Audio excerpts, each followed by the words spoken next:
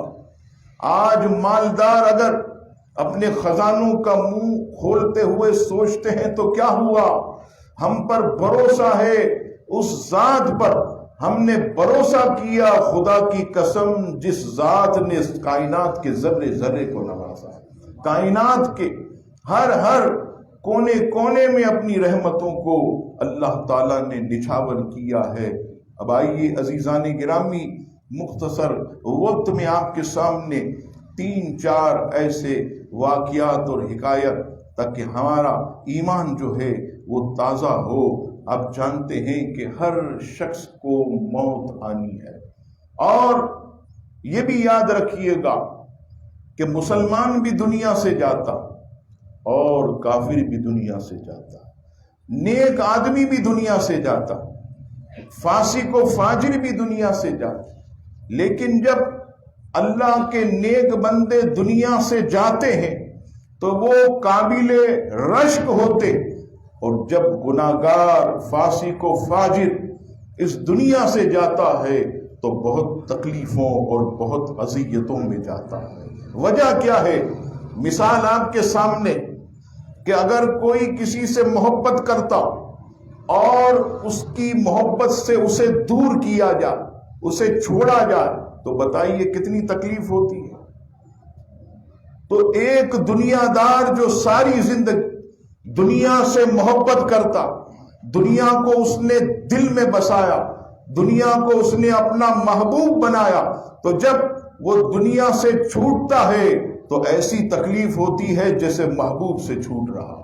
اور جس نے اپنے اللہ سے محبت کی، جس نے حضور علیہ السلام سے سچی الفت کی، وہ جب اس کے انتقال کا وقت آتا تو حضرت ملک الموت جب اس کے سامنے کھڑے ہوتے ہیں تو وہ کہتا ہے، اے اللہ کے پیارے فرشتے، ارے جلدی میری روح قبض کر، میں قریب ہی اللہ سے ملنا چاہتا ہوں، میرے دل میں مولا کی ملاقات مچل رہی ہے، میرے دل میں حضور صلی اللہ تعالی علیہ وسلم کے جلوے ایسے بسے ہوئے ہیں کہ کب وہ وقت آئے۔ کسی شاعر نے کتنی پیاری بات کی کہ قبر میں سرکار آئیں تو میں قدموں پر گروں، گر فرشتے بھی اٹھائیں تو میں ان سے یوں کہوں، اب میں پائے ناز سے اے فرشتوں کیوں اٹھوں، مر کے پہنچا ہوں یہاں اس دلربا کے واسطے۔ تو کسی کی محبت جو ہے عزیزان گرامی، دنیا اس سے محبت کرتا ہے، اس کی موت کڑوی ہوتی ہے، کسی کی موت جو ہے یہ لذیذ ہوتی ہے۔ کوئی مر کر محبوب سے چھوٹتا ہے، کوئی مر کر محبوب سے مل جاتا ہے۔ اور اللہ کے نیک بندے جب جاتے ہیں تو امام ابن ابی دنیا اپنی موسوعہ والیوم 5 پیج نمبر 577 پر فرماتے کہ حضرت ابو بکر رضی اللہ تعالیٰ عنہ فرماتے، جب کسی کے مرنے کا وقت قریب آتا ہے، نیک آدمی کا، اللہ کے ولی کا، جس نے ساری زندگی اللہ اور اس کے رسول سے محبت کی، جب موت کا وقت قریب آتا تو حضرت ملک الموت سے کہا جاتا ہے کہ اس کے سر کو سونگو، اس کے سر کو سونگو۔ جب ملک الموت اس کے سر کو سونگتے ہیں تو کہتے ہیں اللہ اکبر، اس کے سر سے تو قرآن کی خوشبو آ رہی ہے، اس کے سر سے قرآن کی مہک، قرآن کی خوشبو آ رہی۔ پھر کہا جاتا ہے اس کے دل کو سونگو۔ حضرت ملک الموت اس کے دل کو سونگتے ہیں، اے مبارک دنوں میں روزہ رکھنے والوں، اے ماہ رمضان کے پورے روزے اللہ کی رضا کے لیے رکھنے والوں مبارک ہو۔ ملک الموت جب اس مومن کے دل کو سونگتے ہیں تو کہتے ہیں خدا کی قسم اس کے دل میں سے روزوں کی خوشبو آ رہی ہے۔ پھر حضرت ملک الموت کہا جاتا ہے اس کے پاؤں کو سونگو، یہ وہی پاؤں ہیں جہاں سے انسان کی روح ناخن کے اندر سے کھینچ کھینچ کر نکالی جائے، ایسا کھینچ کے۔ آپ نے کبھی دیکھا میت کا جسم کیوں اکڑ جاتا ہے؟ میت کی زبان بعض اوقات کیوں باہر آ جاتی ہے؟ آنکھ پھٹی کی پھٹی کیوں رہ جاتی ہے؟ اس کے جسم سے پیشاب کیوں نکل جاتا ہے؟ آپ نے ہمیں یہ حکم دیا گیا کہ مرحوم کو استنجا کرایا جائے، پردہ رکھنے کا حکم ہے غسل دینے والے کو کہ وہ کسی سے نہ کہے کہ پیشاب نکل گیا تھا یا پاخانہ نکل گیا تھا۔ ایسا ہوتا ہے غسل دینے والا پردہ رکھتا، وجہ کیا ہے کہ موت کی تکلیف اتنی شدید ہوتی ہے کہ اس کا پیشاب جاری ہو جاتا، اس کا پاخانہ جاری۔ بڑے بڑے پہلوان جو اکڑ کر چلتے ہیں، اپنے آپ کو بہت کچھ سمجھتے ہیں، جنہوں نے دنیا کے اندر لوگوں کو کاٹا، جنہوں نے دنیا میں رہ کر لوگوں کو دھوکے دیے، ان کی موت بھی بڑی شدید ہوتی ہے۔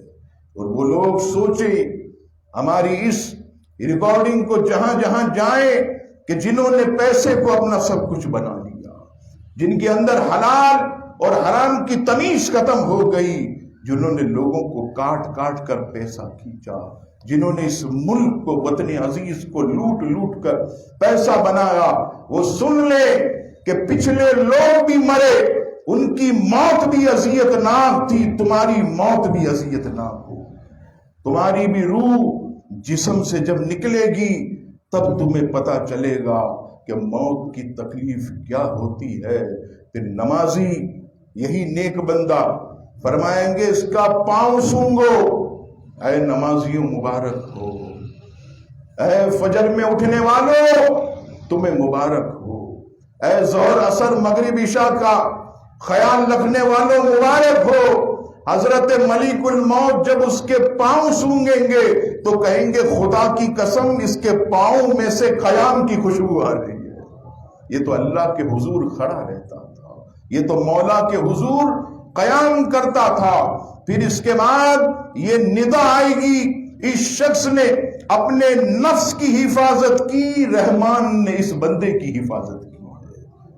اور فرمایا طبقات حنابلہ میں فرمایا کہ حضور علیہ الصلوۃ والسلام کا ارشاد، جب ملک الموت اللہ کے ولی کے پاس جلوہ گر ہوتے تو سب سے پہلے کہتے ہیں السلام علیکہ یا ولی اللہ، السلام علیکہ یا ولی اللہ، اے اللہ کے دوست تجھ پر سلامتی ہو۔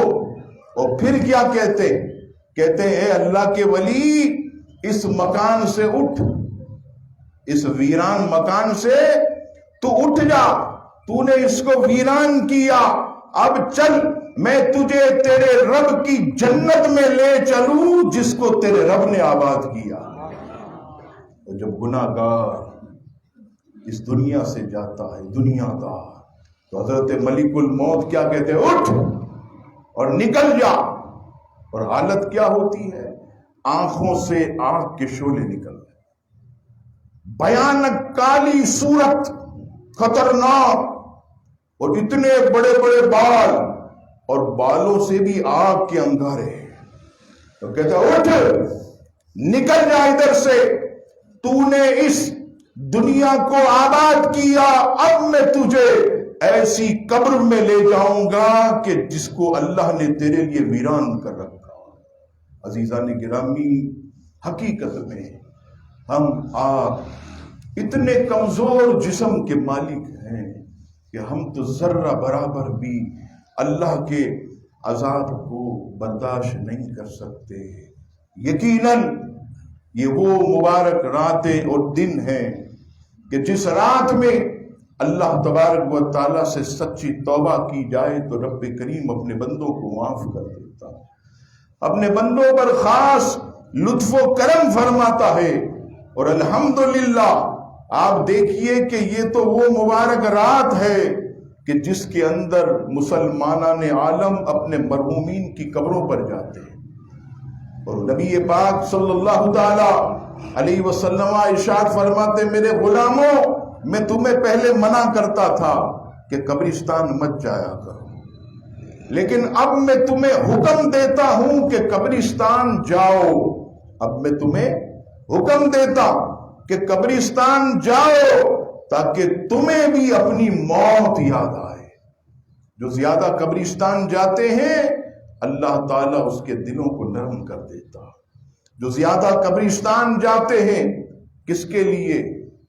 عبرت حاصل کرنے کے لیے. ایسا نہیں ہے کہ دفنانے بھی گئے تو موبائل پر سودے کر رہے ہیں بیٹھ کے. ادھر قبر کھودی جا رہی ہے اور برابر میں بیٹھ کر 4 آدمی غیبتیں کر رہے ہیں.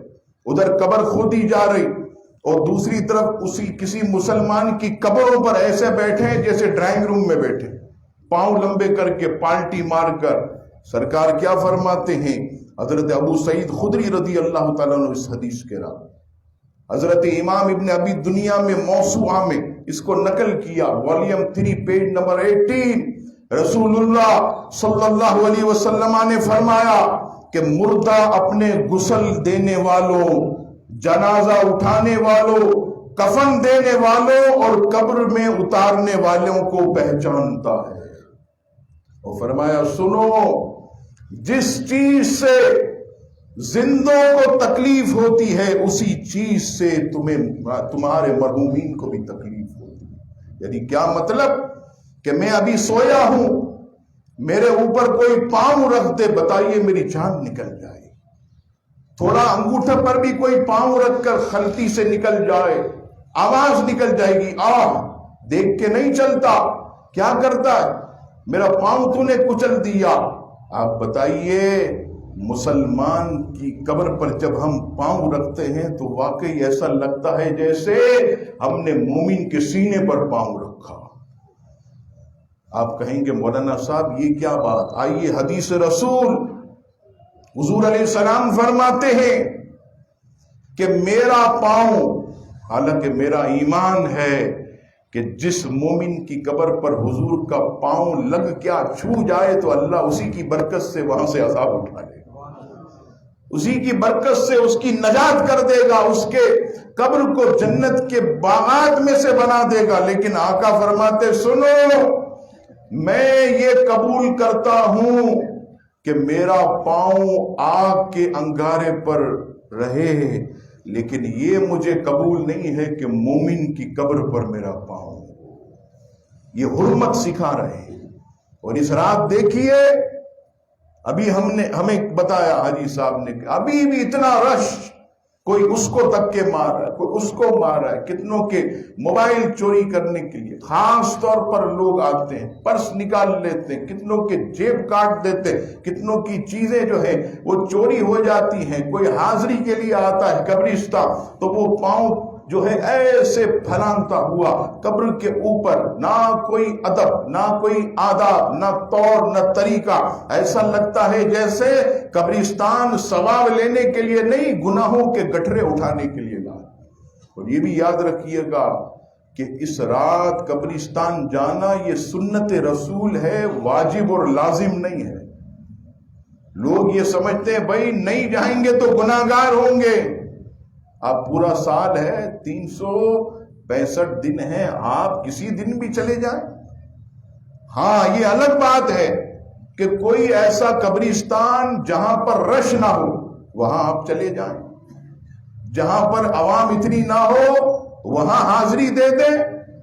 لیکن جو بڑے بڑے قبرستان ہیں وہاں اتنا رش ہوتا ہے کہ قبروں کی تعظیم تو چھوڑیں، اس کا تقدس بھی پامال کیا جائے. لوگ وہاں بیٹھ کر پان کی تھوکیں پھینکتے ہیں، وہاں بیٹھ کر گالیاں تک دیتے ہیں، کاروبار کر رہے ہوتے ہیں. یاد رکھیے گا یہ سنت نہیں ہے. سنت وہ ہے کہ جو بآسانی کسی کو تکلیف دیے بغیر آدمی قبرستان حاضری دے. کوئی حرج نہیں، آپ فجر میں چلے جائیں، فجر میں موقع نہ ملے تو آئندہ فجر میں چلے جائیں. کوئی حرج نہیں. ہو سکتا ہے آپ اس نیت سے کہ قبروں کی بے ادبی نہیں ہوگی اور اس کے ساتھ ساتھ کسی مسلمان کو تکلیف نہیں پہنچے گی. اللہ کی رحمت سے امید ہے کہ 15ویں رات سے بھی زیادہ اللہ تعالیٰ آپ کو اجر و ثواب عطا فرمائے. اللہ کی ذات تو کریم ہے. تو یہ بھی کوشش کرے کہ قبرستان جب جائیں تو کسی بھی قبر پر پاؤں نہ ہو. ہاں اگر اندر ہے قبر تو آپ 2 قبروں کے بیچ میں سے احتیاط سے چلے جائیں اگر جانا ضروری ہے تو، اور اگر ضروری نہیں ہے تو باہر ہی سے آپ فاتحہ پڑھ لیں. اللہ تبارک و تعالیٰ قبر میں مرحومین کو اجر و ثواب عطا فرمائے. قبر میں مرحومین کو اس کا ثواب اور اجر عطا فرمائے گا. اور یہ بھی یاد رکھیے گا کہ جب ہم اپنے مرحومین کے جنازے کو لے کے جاتے ہیں ہمیں ایسا لگتا کہ یہ بالکل ختم، اس کے اندر کوئی چیز نہیں. حالانکہ آپ دیکھیے کہ وہ اصل اس کی آنکھ اب کھل چکی. جو دنیا سے گیا حضرت علی فرماتے ہیں اب اس کی اصل آنکھ کھلتی کہ 60 سال گزارے، 70 سال گزارے، 90 سال گزارے، ارے میں نے کیا کیا، ہاتھ میں تو کچھ نہیں. تو وہ کیا کہتا ہے؟ حدیث پاک میں آیا موسوعہ امام ابن ابی دنیا حدیث نمبر 35. سیدنا فاروق اعظم اس حدیث کے راوی رسول اللہ صلی اللہ علیہ وسلم فرماتے کہ جب مردے کو لوگ اٹھا کر 3 قدم چلتے ہیں تو وہ مردہ اپنے ساتھ چلنے والوں سے کلام کرتا. یہ اللہ کے رسول فرماتے. ہمیں آواز نہیں آتی، جنات کو آواز نہیں آتی. فرمایا انسان اور جنات کے علاوہ ساری مخلوق اس کی آواز کو سنتی ہے. اور فرمایا اگر رب چاہے تو کسی اور کو بھی سنا دے، رب چاہے تو کسی انسان کو بھی سنا دے. وہ کیا کہتا ہے؟ کہتا اے بھائیوں، اے میری لاش کو اٹھا کر جانے والوں، دنیا تمہیں دھوکے میں نہ ڈال دے جیسے اس نے مجھے دھوکے میں ڈال دیا. یعنی لمبی عمر کی خواہش، لمبی لمبی امیدیں، پلاننگ، دنیا سے محبت، آخرت کو پسے پش ڈال دینا. فرمایا دیکھو تمہیں دھوکے میں نہ ڈالے جیسا مجھے ڈال دیا. میں خالی ہاتھ جا رہا ہوں.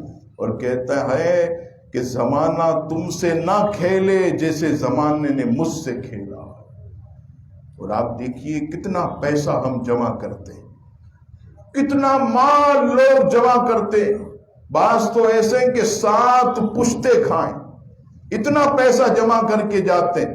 تو وہ کہتا ہے دیکھو میرے پاس جو کچھ بھی تھا اب وہ سب وارثوں نے لے لیا، میرے پاس کچھ بھی نہیں، سب پر وارث. اور آج کل آپ دیکھیے ایسی بد نصیب جو ہے یہ قوم، میں کہتا ہوں اللہ کا عذاب نہ آئے تو کیا آئے، الامان والحفیظ اپنے ماں باپ کے مرنے کا انتظار کرتے کہ یہ بڈھا کبھی جائے تو جائیداد ملے، یہ جائے بوڑھا تو پیسہ آئے ہاتھ میں. ارے یہ اتنے بڑے گھر پہ قبضہ کر کے بیٹھا ہے، ارے ظالم اولاد یہ قبضہ کر رہا ہے یا یہ مالک ہے، تو قبضے کی نیت رکھتا، یہ تو مالک ہے تیرا باپ.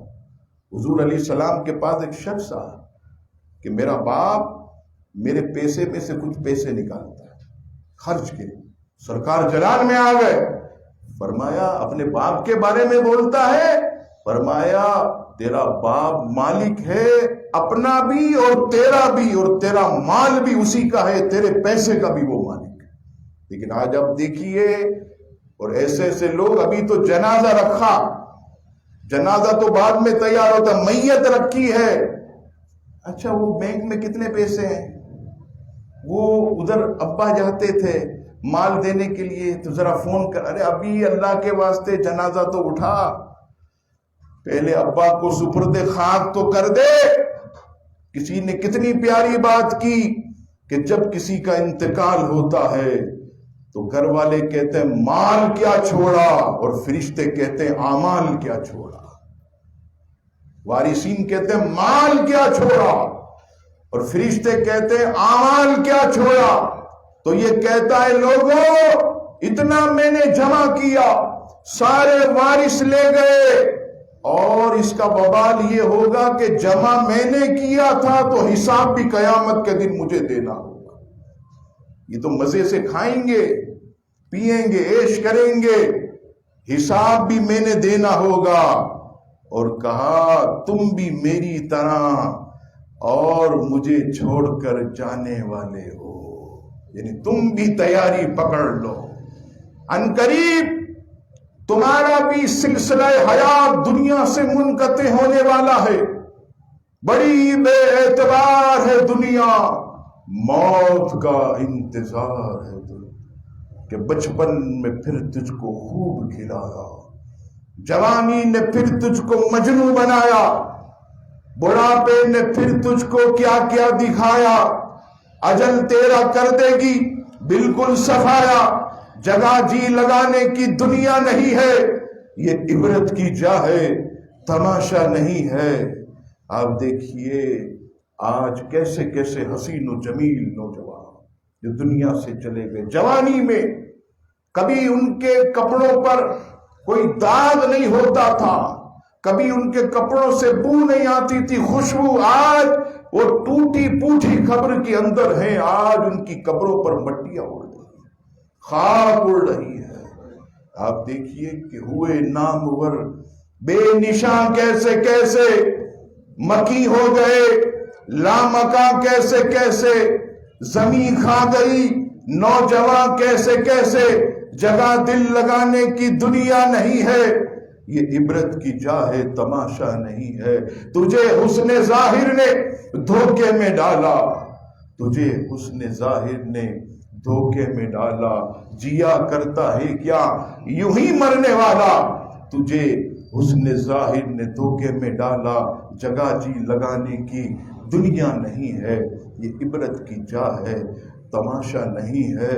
پچھلے سال کتنے ایسے ہمارے دوست احباب انہی صفوں میں ہمارے پاس بیٹھ کر میں اسی طرح بیان کر رہا تھا، سن رہے تھے، کوئی انہیں بھی خبر نہ ہوگی، آج اندھیری قبر میں وہ ہیں۔ ہم میں سے بھی نہیں پتا کہ کتنے لوگ آئندہ سال اندھیری قبر میں ہوں گے، دنیا میں ہوں گے یا نہیں ہوں گے۔ بس یہ اللہ تعالیٰ نے ہمیں جو سعادت نصیب کی ہے، میں کہتا ہوں مسلمانوں یہ غنیمت ہے کہ یہ دین کے لیے کام آ جائے، یہ اللہ اور اس کے رسول کی محبت میں گزر جائیں۔ یقین کیجیے اپنے لیے تو ہر کوئی جیتا ہے، حقیقت میں تو انسان وہی ہے جو دوسروں کے کام آ جائے، حقیقت میں وہی مومن اور انسان ہے جو دوسروں کے لیے کام آئے۔ مجھے یہ کہتے ہیں لوگ، مولانا صاحب ہر سال لوگ جو ہے عمرے کے لیے جاتے ہیں ماہ رمضان میں کہتا ہوں منع نہیں ہے، ہر سال جائیں، کوئی منع نہیں ہے، لیکن میں یہ ضرور کہوں گا کہ اگر آپ یہ کوشش کریں کہ ایک سال جائیں اور دوسرے سال وہی عمرے کی رقم اپنے قریبی غریبی رشتہ داروں کی تقسیم کر دیں، یا پھر آپ کے قریب میں اگر کسی نے یہ سعادت حاصل نہیں کی حاضری کی تو وہ شخص جو ہے اس حاضری کو پالے، اس کی مدد کر دے، اس کے حاضری کے اسباب بنا دیں۔ ہو سکتا کوئی کہے مولانا صاحب واہ، کیا آپ نے کبھی کوئی ایسا کام کیا؟ ہمیں مشورے دیتے۔ الحمدللہ آپ جانتے ہیں 2017 میں مسجد کمیٹی نے مجھے حج کے لیے بھیجا، اس سے پہلے ایک مرتبہ عمرہ کے لیے، لیکن ابھی 2017 کے بعد 18، 19، 20، 21، 22، 23 یہ 6 سال کے اندر اللہ کے گھر میں بیٹھا ہوں، میری زندگی بھر کی کمائی تھی 3 لاکھ روپے اور کچھ۔ بہت دل چاہ رہا تھا کہ میں حضور کی بارگاہ میں حاضری دے دوں، لیکن جب میں نے اپنی بہن کی طرف دیکھا، وہ غریب ہے، مچلتی، میں بھی مدینے جاؤں، اللہ گواہ ہے، صرف دکھاوا نہیں، یہ آپ کے لیے دلیل بنانے کے لیے عرض کر رہا ہوں، میں نے وہ ساری زندگی کی جمع پونجی اٹھا کر اپنی بہن اور بہنیں کو کہ سالہ سال سے تڑپتے ہیں، الحمدللہ انہوں نے بھی اللہ کے گھر کی زیارت کر لی۔ دیکھیں اس طرح بھی ہو سکتا ہے، ابھی کچھ نہیں ہے، وہ سب دے دیا۔ اگر ہمارے ایسے مخیر لوگ ایسا ذہن بنائیں کہ میں نے دیکھا میرے غریب بھائی نے نہیں دیکھا، اچھا سارے بھائی امیر تھوڑی ہوتے ہیں، اچھا چلے بھائی سارے بھائی امیر ہیں، کوئی غریب بہن ہے اسے دکھاتے ہیں، کوئی آپ کے قریبی اسے بھیج دیں، اور اگر یہ بھی نہیں، ہاں اللہ نے اور دیا تو ایسا کریں آپ بھی جائیں اور ان کو بھی بھیج دیں، آپ بھی جائیں اور انہیں بھی بھیج دیں۔ اور اگر اس سے بڑھ کر جو میری سمجھ میں آئے، قریبی ساتھی میرے پاس آئے، ایک کاروان ہم نے کھولا ہے، امام صاحب آپ کو لے کے جانا چاہتے ہیں، اللہ گواہ اس گھر میں بیٹھا، میں نے کہا الحمدللہ میں نے 2-3 مرتبہ دیکھ لیا، اب اس عالم کو لے جاؤ جس نے نہیں دیکھا تاکہ اس کی بھی آنکھیں ٹھنڈی ہو جائیں، ورنہ تو کیا ہے بیگ اٹھاتے تھیلا اٹھاتے نکل جاتے۔ لیکن اب یقین کریں جب آخری میں نے حج کیا تو بارگاہ رسالت میں جب سلام عرض کیا تو میں نے آپ سب کے لیے عرض کی کہ اے میرے آقا، مجھ فقیر کو تو آپ نے کتنی مرتبہ بلایا، ایک پیسہ بھی خرچ نہیں ہونے دیا، سب اللہ تبارک و تعالیٰ کی ذات نے کروایا۔ یا رسول اللہ آپ کی کرم نوازی میں 3 بار آیا، اب یا رسول اللہ جنہوں نے دعاؤں کے لیے کہا ہے، جو ہم سے محبت کرتے ہیں، اب انہیں بلاتے رہیے، اب انہیں بلائے تاکہ ان کی آنکھیں ٹھنڈی ہو، ان کا کلیجہ ٹھنڈا ہو، جو یہ کہتے ہیں مولا اس وقت تک موت نہ دے جب تک تیرے مبارک گھر خانے کعبہ کو آنکھوں سے نہ دیکھ لے، اس وقت سے پہلے موت مت دیجیو جب تک تیرے حبیب کی سنہری جالیاں نہ دیکھ لے، گنبد خضرا نہ دیکھ لیں۔ تو یہ بھی ایک چیز ہے۔ اور پھر اس کے علاوہ عزیزان گرامی، میں اور بھی آپ کی خدمت میں ایک چیز عرض کروں، کیونکہ یہاں پر ہمارے یہاں الحمدللہ ایک برادری کے سینکڑوں افراد آتے ہیں، تو میں یہ بھی عرض کروں گا کہ بھائی بھائی بن کر رہیں، آپس میں اتحاد اتفاق، ذرا سی ناچاکی پر رشتوں کو مت توڑیے۔ حدیث پاک حوالہ مجھے یاد نہیں ہے، سرکار فرماتے کہ اس رات تمام کی بخشش ہوتی ہے، جو رشتوں کو توڑتا ہے اس رات اس کی بھی بخشش نہیں ہوتی۔ اور دوسری چیز کہ جن جن لوگوں نے آپس میں ایک دوسرے کو بیٹیاں دی ہیں اور بیٹیاں لی ہیں، ان سے بھی میری گزارش ہے کہ اگر کوئی اونچ نیچ ہوتی ہے لڑکے والے کی طرف سے یا لڑکے کی طرف یا لڑکی کی طرف سے یا لڑکے والوں کی، تو خدا کے واسطے صبر کریں، رشتوں کو نہ توڑیں۔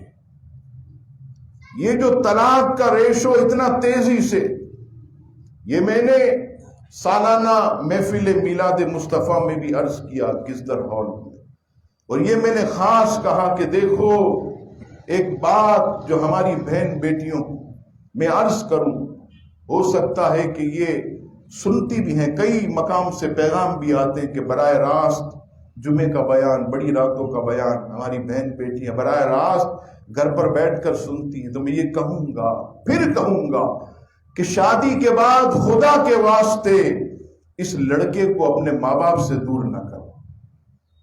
یہ الگ رہنے کی پالیسی، الگ گھر میں ایسے اس مبارک شیرازوں کو نہیں بکھیرو، اس گھر کو متحد رہنے دو، اس گھر کو محبت بھرا رہنے دو، اس میں درار نہیں ڈالو، بلکہ ذہن بناؤ اور یہ کوشش کرو کہ گھر جو ہے ہمیشہ اس طرح جڑا رہے۔ یہ بہت ہی ایک خاص اور قیمتی بات جو ہے آپ کی خدمت میں نے عرض کی ہے، اور اس کے ساتھ ساتھ جو ہے یہ بھی آپ کی خدمت میں عرض کروں، الحمدللہ ہم نبی پاک علیہ السلام کے غلام ہیں، ہم اولیاء اللہ کے چاہنے والے ہیں، ہم اہل سنت ہیں الحمدللہ۔ تو یاد رکھیے گا جب ہم اللہ اور اس کے رسول سے محبت کرتے ہیں تو جو اللہ اور اس کے رسول اور اولیاء کرام کی شان میں بکواس کرتے ہیں ہماری ان سے کوئی تعلق نہیں، ہماری ان سے کوئی محبت نہیں۔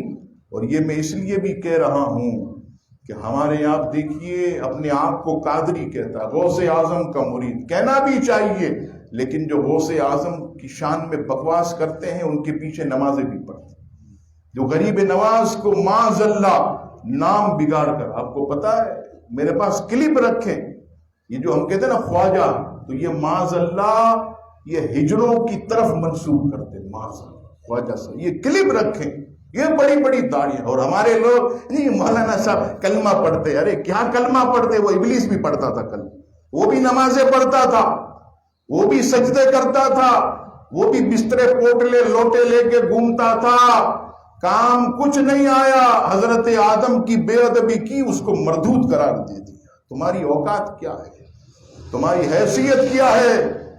تو یہ ذاتی جنگ نہیں ہے، یہ اللہ کے نیک بندوں سے محبت والی چیز ہے۔ ہمارا اختلاف بد مذہبوں سے صرف اور صرف عقیدے پر ہے۔ ہم کوئی زکوٰۃ ان کو نہ دیں، کوئی فطرہ، کوئی صدقہ خیرات، کوئی ان کی مسجدوں کو نہیں، ہمارا پیسہ وہی لگے جو غوث و خواجہ کا سچا وفادار ہے۔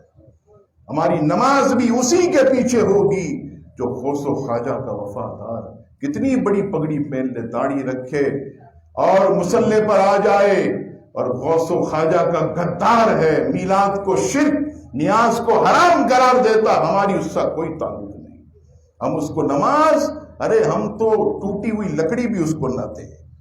یہ ذہن بنائیے، اور ایسے لوگوں کے کلپ، تقریریں بالکل اس کا بائیکاٹ کریں۔ صرف سنی صحیح العقیدہ، اہل سنت و جماعت، مسلک اعلیٰ حضرت سیدی اعلیٰ حضرت کے غلام، وہی حقیقت میں ہمارے امام ہیں، ہمارے وفادار ہیں۔ ارے وہ لوگ جو حضور کے، صحابہ کے، اولیاء کے ہو نہ سکے، وہ ہمارے آپ کے کیا ہوں گے؟ وہ کبھی ہمارے نہیں ہو سکتے، ہمارا ان سے کوئی تعلق نہیں۔ یہ مختصر پیغام آپ کی خدمت میں نے دیا، اسے قبول کیجئے اور کوشش کریں کہ اس کو آگے بھی پہنچائیں، پھیلائیں، تاکہ ہمارے اس مبارک دن کی یہ گھڑیاں اللہ کے حضور جو ہے یہ مقبول ہو جائیں۔ وقت جو ہے افطار کا یہ کتنا ہے؟ 6:23، تو وقت کافی ہو گیا ہے، 33 منٹ ہیں۔ تو انشاءاللہ تبارک و تعالی اب ہم جو ہے لا حول ولا قوت الا باللہ یہ تقریباً 41 بار پڑھیں گے۔ تو ایک بار پھر میں اعلان کر دوں، صفحے بنا لیں۔